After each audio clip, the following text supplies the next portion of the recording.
الحمد لله الحمد لله الذي أكرم الذي خلق الإنسان وكرمه من البيان ما لم يعلم فسبحان الذي لا يحصى امتنانه باللسان ولا بالقلم نشهد أن لا إله إلا الله وحده لا شريك له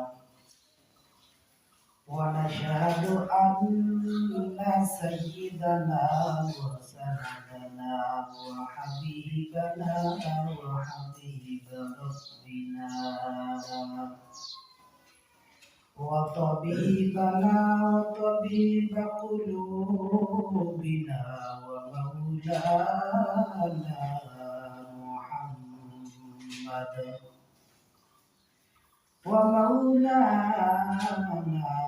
محمدا عبده ورسوله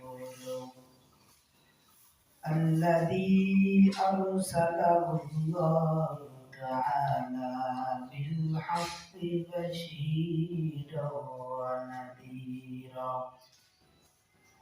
وداعيا إلى الله بإذنه وسراجا منيرا أما بعد فأعوذ بالله من الشيطان الرجيم بسم الله الرحمن الرحيم وإذ ابتلى إبراهيم ربه بكلمات فأتمهن قال إنما جاعلونك إماما وقال تعالى رب هب لي من الصالحين صدق الله مولانا العظيم وصدق رسوله النبي الكريم ونحن على ذلك لمن الشاهدين والشاكرين والحمد لله رب العالمين سبحانك لا علم لنا إلا ما علمتنا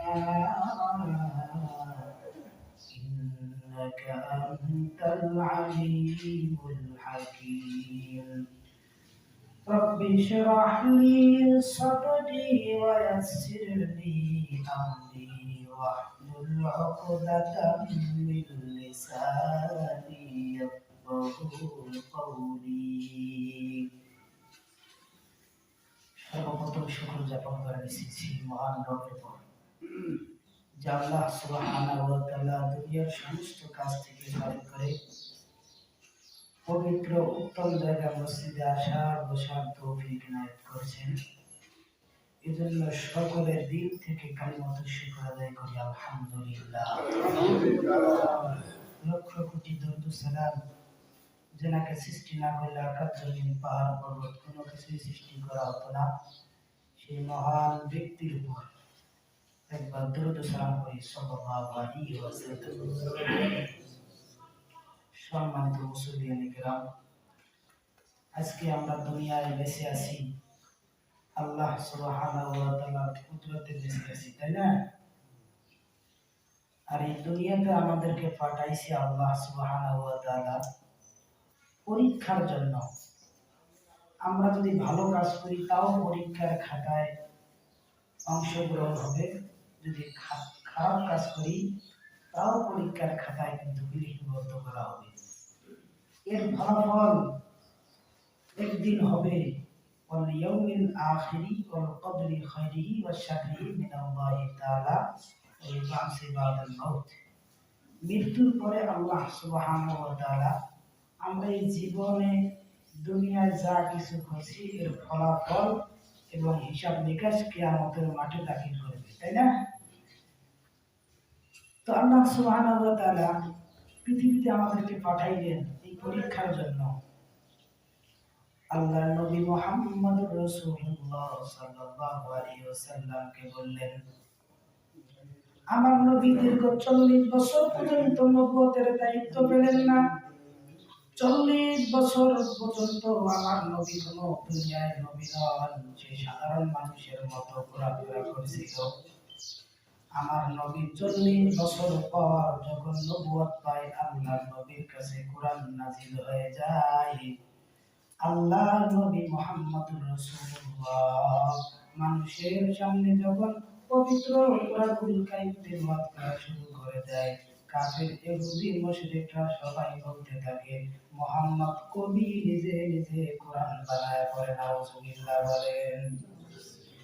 আল্লাহর নবীকে যখন এরকম করে কাফের ইহুদি মুশরিকরা লাঞ্ছিত করতে থাকে, আল্লাহ তাআলা রব্বি কারীম তৎক্ষণাৎ আমার পয়গম্বরকে ডাক দিয়ে বলে, রাহমাতাল লিল আলামিন, তোমার আগে যত পয়গম্বরকে আমি দুনিয়ায় পাঠাইছি সমস্ত পয়গম্বরদের আরো জটিল কঠিন পরীক্ষা আমি নিয়ে নিয়ে পাঠাইছি।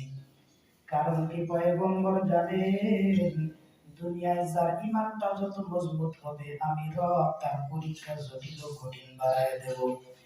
আপনি হলেন শেষ পয়গম্বর মুহাম্মদুর রাসূলুল্লাহ, আপনার পর কোনো নবী আসবে না, না খাতামুন নবিয়্যিন লা নবিয়্যা বাদি। ওগো নবী, আপনি আপনাকে শেষ পয়গম্বর হিসেবে দুনিয়ায় পাঠাইলাম। আপনি ধৈর্য ধরেন, কাফের ইহুদির বংশ সবগুলো আমি নিমেষ করে দেব। যখন আমার রাহমাতাল লিল আলামিন এগুলো বুঝতে পারলেন, তখন রাহমাতাল লিল আলামিনের উপর একটা নবীর ঘটনা আল্লাহ তাআলা রব্বি কারীম পবিত্র কোরআনুল কারীমের প্রথম বাকারা সূরার মধ্যে 124 নম্বর আয়াতে আল্লাহ সুবহানাহু ওয়া তাআলা একটা নবীর ঘটনা আমার নবীর সামনে পেশ করা শুরু করলেন। বিসমিল্লাহির রহমানির রহিম।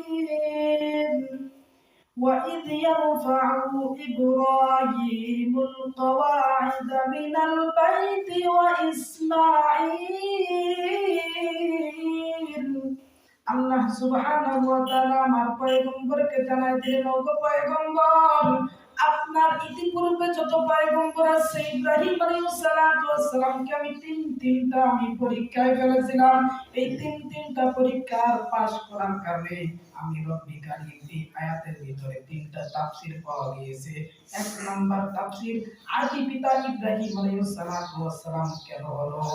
দ্বিতীয় নাম্বার, জোহরের আগে যে 4 রাকাত সুন্নাত নামাজ আল্লাহ সুবহানাহু ওয়া তাআলা ইব্রাহিম আলাইহিস সালাতু ওয়াস সালামের জামানাত থেকে শুরু করে দিয়েছেন। আর একটা ঘটনা, বিখ্যাত ঘটনা আমাদের রব আমাদের এই আয়াতের ভিতরে ঢুকে দিয়েছেন, সেটা হচ্ছে আমাদের উপর যে ওয়াজিব হয়েছে কুরবানি, ইব্রাহিম আলাইহিস সালাতু ওয়াস সালামের জামানাত থেকে চলে আসতেছেন, বলেন সুবহানাল্লাহ। এই আয়াত থেকে ধারাবাহিক আলোচনাগুলো শুনতে পারবেন। আল্লাহ সুবহানাহু ওয়া তাআলা আমার পয়গম্বরকে ডাক দিয়ে বলতেছেন, ইব্রাহিম আলাইহিস সালাতু ওয়াস সালামের সর্বপ্রথম আমি যে পরীক্ষাটায় উত্তীর্ণ করেছি আমি রব, সেই পরীক্ষাটা হচ্ছে এই ফিরাউন। এই ফিরাউন ইব্রাহিম আলাইহিস সালাতু ওয়াস সালামের জামানায় ইব্রাহিম আলাইহিস সালাতু ওয়াস সালাম যখন আল্লাহর দিকে মানুষকে ডাকা শুরু করলেন, আল্লাহর দিকে আহ্বান করা শুরু করলেন, ইব্রাহিম আলাইহিস সালাতু ওয়াস সালাম রবের দিকে যখন দাওয়াত দেয়, রবের দিকে সিজদা বলতে বলে, ইবাদত করতে বলে, ফিরাউনের মাথা নষ্ট হয়ে গিয়েছে। এবার ফিরাউনের দলবল নিয়ে ইব্রাহিমকে অ্যাটাক করার পর ইব্রাহিম আলাইহিস সালাতু ওয়াস সালামের সামনে আগুন জ্বালিয়ে দিলেন, আগুন। এবার ইব্রাহিম আলাইহিস সালাতু ওয়াস সালাম মালিকের সঙ্গে মহব্বতের টান দিয়ে বলে, আল্লাহ, আপনার দাওয়াত দেওয়ার কারণে, আপনার ঈমান আনার কারণে আজকে আমি লাঞ্ছিত, আগুনে পুরো সরকার হয়ে যাই। ইব্রাহিমকে ডাক দিয়ে বলে, ইব্রাহিম, আমি তোমাকে পয়গম্বর করে দুনিয়ায় পাঠাইলাম, তোমাকে আমি বানাইছি, আগুন আমি সৃষ্টি করেছি, তবে তোমার কোনো ভয় নাই, তোমার কোনো পেরেশানি নাই। ফিরাউন যেটা করে তুমি ধৈর্য ধারণ করো, ইন্নাল্লাহ মা'আস সাবিরিন, তুমি সবুর করো, ইনশাআল্লাহ তোমাকে এখানেই আমি কামিয়াবি দান করব। বলেন সুবহানাল্লাহ। ইব্রাহিম আলাইহিস সালাতু ওয়াস সালাম ফিরাউনের কথা শুনে এবার বলতেছেন, ফিরাউন আমাকে যা খুশি তা করতে হবে, আমি ইসলাম ধর্ম গ্রহণ করা থাকতে পারবো না, ইসলামের দাওয়াত দিয়েই যাব। ফিরাউন তার সৈন্যকে দিয়ে আগুন জ্বালার পর ইব্রাহিম আলাইহিস সালাতু ওয়াস সালামকে আগুনে নিক্ষেপ করলো। ইব্রাহিম আলাইহিস সালাতু ওয়াস সালাম ধীরে ধীরে আগুনগুলো শেষ হয়ে যায়। আগুন যখন শেষ হয়ে যায়, আগুন একটা লোমও ইব্রাহিমের গায়ে প্রবেশ করলেন না। বলেন সুবহানাল্লাহ। আল্লাহ বলতেছেন, ইব্রাহিম রে, আমি তোমাকে সৃষ্টি করেছি আমি রব, আর আগুনও সৃষ্টি করেছি আমি রব। তোমাকে যখন আগুনে ফেলা হয়েছে, আমি তৎক্ষণাৎ আগুনকে বলছি, রে আগুন, নিজে নিজে সব ধ্বংস হয়ে যাবে, কিন্তু আমার ইব্রাহিমের জন্য একটা লোমও তোমার পোড়া যায় না। আল্লাহ তাআলা রব্বি কারীমের কথা সারা ডাক দিয়ে আগুন একটা লোমও ইব্রাহিমের উপর নষ্ট করেন নাই। বলেন সুবহানাল্লাহ। দ্বিতীয় নাম্বার যে পরীক্ষাটা ইব্রাহিম আলাইহিস সালাতু ওয়াস সালাম নিয়েছেন, এই আয়াতের তাফসীরে পাওয়া গিয়েছে, ইব্রাহিম আলাইহিস সালাতু ওয়াস সালাম বিবাহ করার পর 66 বছর পর্যন্ত তার কোনো সন্তান হয় না। প্রত্যেক বছর প্রত্যেক ইবাদতে আমার রব্বি কারীমের কাছে রব্বি হাবলি মিনাস সালিহিন করে দোয়া করে, আমার মালিক আমাকে একটা সন্তান দান করেন, আল্লাহ একটা নেককার সন্তান দান করেন। দীর্ঘ 66 বছর পর্যন্ত তার কোনো সন্তান নাই। একবার রব্বি কারীম 66 বছর পর ফাবাশশারনাহু বিগুলামিন হালিম, এবার ইব্রাহিমকে ডাকতে বলতেছেন, ইব্রাহিম, তোমার স্ত্রীর গর্ভে তোমার সন্তান একটা আমি রব দান করেছি, তুমি যেমন নবী, তোমার সন্তান নবী হিসেবে উপবিষ্ট হবে। আল্লাহু আকবার বলেন। এবার ইব্রাহিম আলাইহিস সালাতু ওয়াস সালাম তার স্ত্রীর গর্ভে ইসমাঈল আলাইহিস সালাতু ওয়াস সালামকে দুনিয়ায় পাঠাইলেন আমার রব। রবকে যখন দুনিয়ায় পাঠাইলেন, এবার ফালাম্মা বালাগা মা'আস সা'য়া ক্বালা ইয়া বুনাইয়া ইন্নী আরা ফিল মানামি আন্নী আযবাহুকা ফানজুর মাযা তারা। যখন ইব্রাহিম আলাইহিস সালাতু ওয়াস সালামের স্ত্রীর গর্ভ থেকে ইসমাঈল আলাইহিস সালাতু ওয়াস সালাম দুনিয়ায় চলে আসলেন, আর একটা পরীক্ষা, দ্বিতীয় নম্বর পরীক্ষা আমার রব দেখাই দিলেন। ইব্রাহিম আলাইহিস সালাতু ওয়াস সালামের ভিতরে একটা পরীক্ষা দিলেন, ও ইব্রাহিম, তুমি যে এত সুন্দর সন্তান পেয়েছো, সন্তান পেয়ে কি আমাকে ভুলে গিয়েছো নাকি? দ্বিতীয় নাম্বার তার পরীক্ষা শুরু হয়ে গেল, যাও যাও, বাইতুল্লাহর পাশে একটা জায়গা আছে, এই জায়গার মধ্যে তোমার স্ত্রী সন্তানকে দুজনকে রেখে আসো। মুহাম্মদ 66 বছর পর একটা সন্তান পেয়েছে, চাঁদের মতো উজ্জ্বল, তাও আবার নবী হিসেবে গ্রহণ করেছে। আমার রব বলছে, যাও তোমার স্ত্রী সন্তানকে পাহাড়ের মধ্যে রেখে আসো। ইব্রাহিম আলাইহিস সালাতু ওয়াস সালাম আল্লাহর নির্দেশ মানার পর স্ত্রী সন্তানকে বাড়ি থেকে বাইর করে পাহাড়ের দিকে রেখে আসলেন। এবার স্ত্রী ডাক দিয়ে বলে, স্বামী আমার, দীর্ঘ 66 বছর পর্যন্ত আমাদের সন্তান নাই, আজকে সন্তান যদিও পাইলাম, বাড়ি থেকে বাইর করে দিলেন। এবার ইব্রাহিম ডাক দিয়ে বলে, স্ত্রী আমার, আমি তোমাকে ইচ্ছা করে বাইর করে দেই নাই, এটা আমার রবের হুকুম ছিল। বলেন সুবহানাল্লাহ। ইব্রাহিম আলাইহিস সালাতু ওয়াস সালাম পাহাড়ের মধ্যে স্ত্রী সন্তান রাখার পর যখন বাড়িতে চলে আসলেন, আল্লাহ সুবহানাহু ওয়া তাআলা জিবরাইলের দ্বারা খবর পাঠাইলো, যাও জিবরাইল যাও, আমার ইব্রাহিমকে বলে দিয়ে আসো, তোমার এই পরীক্ষা তো তুমি 100 এর মধ্যে 100 নাম্বার পেয়েছো। বলেন সুবহানাল্লাহ। এবার যখন স্ত্রী সন্তানকে আবার বাড়িতে ফেরেশতাদের দ্বারা যখন নিয়ে আসা হলো, স্ত্রী সন্তান যখন বাড়িতে চলে আসলো, ইব্রাহিম আলাইহিস সালাতু ওয়াস সালাম তৃতীয় নাম্বার যে পরীক্ষার সম্মুখীন হয়েছেন, ইসমাঈল আলাইহিস সালাতু ওয়াস সালাম যখন 12 বছর যখন বয়স হয়ে গিয়েছে, আল্লাহ সুবহানাহু ওয়া তাআলা ইব্রাহিমের জন্য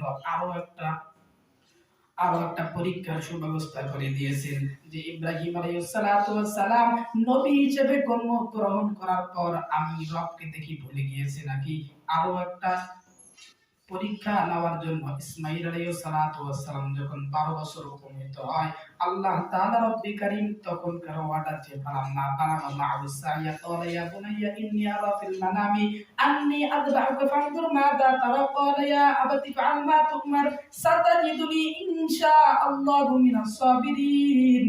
এই আয়াত দ্বারা আমার রাহমাতাল লিল আলামিনকে বুঝাইছে, ওগো নবী, কাফের বড় ইহুদিরা তোমাকে লাঞ্ছিত অপমানিত করে, আজকে দেখো আমার ইব্রাহিমের কি রকম ধৈর্য ছিল। আমার ইব্রাহিম আলাইহিস সালাতু ওয়াস সালামকে যখন ইসমাঈলের বয়স যখন 12 বছর উপবিষ্ট হলো, আমার রব ইসমাঈল ইব্রাহিম আলাইহিস সালাতু ওয়াস সালামকে স্বপ্নের মাধ্যমে জানাই দিলেন, যাও তোমার ইসমাঈলকে আমার রাস্তায় কুরবানি দিয়ে আসো। আল্লাহু আকবার বলেন। চাঁদের মতো উজ্জ্বল ছেলে তাকে কুরবানি দিতে বলছেন আমার রব। এবার সন্তানকে ডাক দিয়ে বলে, সন্তান, আল্লাহর পক্ষ থেকে আমি আজ স্বপ্নে দেখেছি রে সন্তান, তোমাকে আমি জবাই করে ফেলছি। আপনি আমি হলে কি বলতাম? এই সন্তান কি বলে দেখেন, ইসমাঈল আলাইহিস সালাতু ওয়াস সালাম এবার বাবাকে ডাক দিয়ে বলতেছেন, বাবা আমার, আল্লাহর পক্ষ থেকে যেহেতু অর্ডার আছে, আপনি কোনো দ্বিধাবোধ করবেন না, আপনি তৎক্ষণাৎ আমার কল্লার মধ্যে ছুরি বাজায়া দেন। এবার ইসমাঈল আলাইহিস সালাতু ওয়াস সালামের মাকে ডাক দিয়ে বলল, স্ত্রী আমার, তোমার সন্তানকে সুন্দর করে সাজায়া দাও, আমি উহুদ পাহাড়ের মধ্যে নিয়ে যাব, আমার সন্তানকে ভালো একটা পাহাড় দেখার জন্য নিয়ে যাব। মাকে বললেন না, মা যদি শুনে অনেক কষ্ট পাবে, এজন্য মাকে বললেন না। ইব্রাহিম আলাইহিস সালাতু ওয়াস সালাম এই সন্তানকে সুন্দর করে সাজায়া তার মার কাছ থেকে নিয়ে যখন পাহাড়ের দিকে যায়, ছোট্ট সন্তান বাবাকে ডাক দিয়ে বলতেছেন, বাবা আমার, তোমার ছুরিটা ভালো করে ধার দিয়ে নিও, আমার হাত পা সুন্দর করে রশি দিয়ে ভালো করে বেঁধে নিও, যেন আমি ছটফট করতে না পারি। ইব্রাহিম আলাইহিস সালাতু ওয়াস সালাম সন্তানকে যখন উহুদ পাহাড়ের মধ্যে নিয়ে গেলেন, জমিনে শুতার আগে 4 রাকাত নামাজ পড়ার পর আল্লাহর কাছে দোয়া করলেন, আল্লাহ আপনি আমার কুরবানি কবুল করে নেন। আল্লাহ সুবহানাহু ওয়া তাআলা এই ইসমাঈলকে সামনে রেখে যে 4 রাকাত নামাজ পড়েছেন, আল্লাহ সুবহানাহু ওয়া তাআলা ওই দিন থেকে জোহরের সুন্নতে মুআক্কাদা 4 রাকাত নামাজ উম্মতে মুহাম্মাদের জন্য দিয়ে দিয়েছেন। বলেন সুবহানাল্লাহ। এবার যখন ইসমাঈল আলাইহিস সালাতু ওয়াস সালামকে জমিনে শোয়া ফেললেন, কিবলা মুখ করে যখন তার গলায় ছুরি লাগায়, ছুরি কাটায় না, ইসমাঈল আলাইহিস সালাতু ওয়াস সালাম বাবাকে ডাক দিয়ে বলতেছেন, বাবা তোমার ছুরির মনে হয় ধার ঠিকভাবে হয়নি, আপনি ধারে নেন, তারপরে আমার গলায় বাজায় দেন। এবার যখন আবার ইব্রাহিম আলাইহিস সালাতু ওয়াস সালাম পাথরের মধ্যে সুন্দর করে তার তরবারিটা ধারানো হলো, আবার গলায় যখন বাজায়, আল্লাহ সুবহানাহু ওয়া তাআলা ইব্রাহিম আলাইহিস সালাতু ওয়াস সালামের দিলের দিকে তাকায়, তার দিল আমার মালিকের দিকে, তার সন্তানের দিকে নয়। আমার মালিক তৎক্ষণাৎ শিশু বাচ্চাকে মহব্বত করে আর ইব্রাহিমের দিলের দিকে তাকায়া জিব্রাইলকে বলতেছেন, জিব্রাইল যাও, তুমি জান্নাত থেকে একটা দুম্বা নিয়ে এসে আমার ইসমাঈলের জায়গায় তুমি এই দুম্বারে শোয়া দাও। বলেন সুবহানাল্লাহ। আবার যখন ইব্রাহিম আলাইহিস সালাতু ওয়াস সালাম যখন কুরবানি হয়ে গেল, সন্তান বাইরের দিকে চলে গিয়েছে, সন্তান ফেরেশতা শোনায় দিয়েছে, তার শরীর তলে দেখে একটা দুম্বা কুরবানি হয়ে গিয়েছে। বলেন সুবহানাল্লাহ। আর আল্লাহ সুবহানাহু ওয়া তাআলা এই জন্য তখন থেকে উম্মতে মুহাম্মাদের জন্য কুরবানি ওয়াজিব করে দিয়েছেন। বলেন সুবহানাল্লাহ। আর সর্বপ্রথম যে আয়াতটা আমি তেলাওয়াত করেছিলাম, ওই দিয়ার পাউ ইব্রাহিমুল কওয়াইদ মিনাল বাইতি ওয়া ইসমাঈল, আল্লাহ তিনটা পরীক্ষার সম্মুখীন করছেন ইব্রাহিম আলাইহিস সালাতু ওয়াস সালামকে। এই তিনটা পরীক্ষার উত্তীর্ণ হওয়ার কারণে ইমামা ইব্রাহিম আলাইহিস সালাতু ওয়াস সালামকে পুরা উম্মতের পিতা হিসাবে গণ্য করে দিয়েছেন। বলেন সুবহানাল্লাহ। তাহলে আমাদেরকে যত কঠিন পরীক্ষা